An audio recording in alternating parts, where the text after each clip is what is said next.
যুক্তরাজ্যে নতুন প্রজন্মের কাছে বাংলাদেশের ঐতিহ্যবাহী খেলা তুলে ধরতে গোল ফাউন্ডেশন বিশেষ উদ্যোগ নিয়েছে। এ বিষয়ে বিস্তারিত জানতে গত 25 মার্চ বুধবার লন্ডন বাংলা প্রেস ক্লাবে এক সংবাদ সম্মেলনের আয়োজন করা হয়।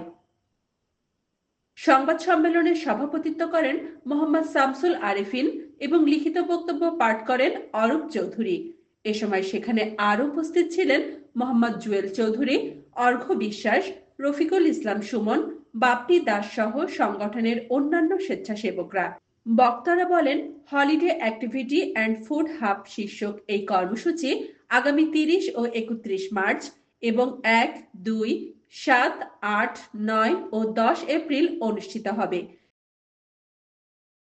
আমরা গোল ফাউন্ডেশন এবং London borough of tower Hamlets এই দুটো প্রতিষ্ঠান মিলে আগামী 30-31 মার্চ, 1-2 এপ্রিল এবং 7, 8, 9, 10 এপ্রিল ওসমানী সেন্টারে গোল ফাউন্ডেশন এবং টাওয়ার হ্যামলেটসের উদ্যোগে আমরা একটি হাব কার্যক্রম করতে যাচ্ছি, যেটা কাউন্সিল সাধারণত ফান্ডেড করে থাকে।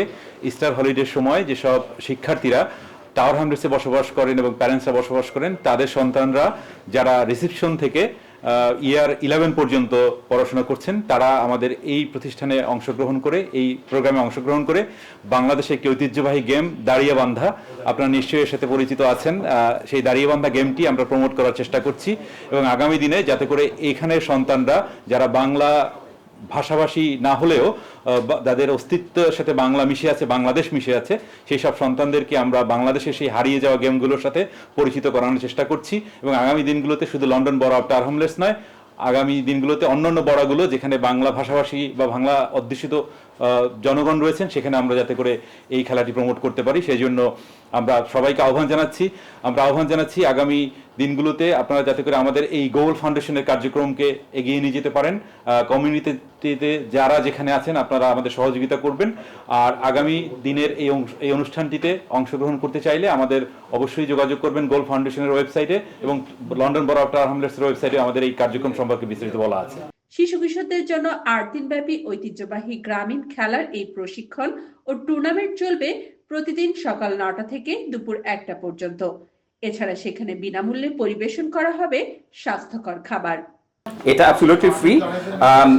যারা টাওয়ার হ্যামলেট কাউন্সিলে, টাওয়ার হ্যামলেটস পাড়াতে যেসব বাচ্চারা আছে এবং যেসব বাচ্চারা বিভিন্ন সুবিধা পাচ্ছে কাউন্সিল থেকে, তাদের জন্য বেসিকলি এটা।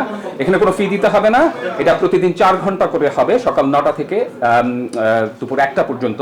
এর মধ্যে আবার আধা ঘন্টা একটা লাঞ্চ ব্রেক থাকবে, যেটা আমরা তাদেরকে পুষ্টিকর খাবার, যেটা নির্দেশিত আছে আর কি, সেরকম পুষ্টিকর খাবার দেবো। এর জন্য কোনো ফি পে করতে হবে না, কোনো রকম পয়সা পে করতে হবে না। আমাদের ইচ্ছে আছে যে আরো যেসব বাংলাদেশি খেলা আছে তার মধ্যে গোল্লা ছুট একটা আছে, এটা আমাদের পাইপলাইনে আছে। The idea is being developed. আর যদি নেক্সট টাইম আমরা যেটা করার প্ল্যান করছি, যেটা হচ্ছে সামার ভ্যাকেশনে আমরা যখন এই ধরনের প্রোগ্রামগুলি করব, তখন আমরা আরো 2-4টা বাংলাদেশি গেমসকে ইন্ট্রোডিউস করাবো আমাদের কমিউনিটির মধ্যে, এবং তার মধ্যে কাবাডি বা হাডুডু, এটা আমাদের মাথায় আছে। সংগঠনের চলমান ও আসন্ন কার্যক্রম সম্পর্কে বিস্তারিত জানতে সবাইকে গোল ফাউন্ডেশন ইউকে এর ওয়েবসাইট ও সামাজিক যোগাযোগ মাধ্যমে যুক্ত থাকার আহ্বান জানানো হয়েছে। আমাদের এই গোল ফাউন্ডেশনের উদ্যোগে আরও কিছু কার্যক্রম আমরা করতে যাচ্ছি। সেটা হচ্ছে লন্ডনে অবস্থিত যত আমাদের বাংলাদেশের যে সমস্ত কমিউনিটি আছে, বাংলাদেশের বিভিন্ন জেলা এখানে সমিতি করে তারা এক ঐক্যবদ্ধ থাকার চেষ্টা করেন, সেই সমস্ত সমিতির অংশগ্রহণে আমাদের একটা ক্রিকেট টুর্নামেন্ট আমরা আয়োজন করতে যাচ্ছি খুব শীঘ্রই। এটা হবে হচ্ছে লন্ডন ভিক্টোরিয়া পার্কে।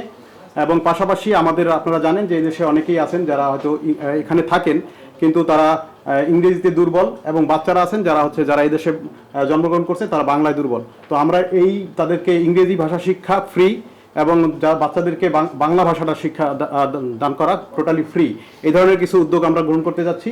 এবং পাশাপাশি সাংস্কৃতিক অঙ্গনেও, খেলাধুলা সাংস্কৃতিক অঙ্গনেও আমাদের বেশ কিছু উদ্যোগ গ্রহণ করা হচ্ছে। Kazi Tahiya Sultana, TV19 news desk.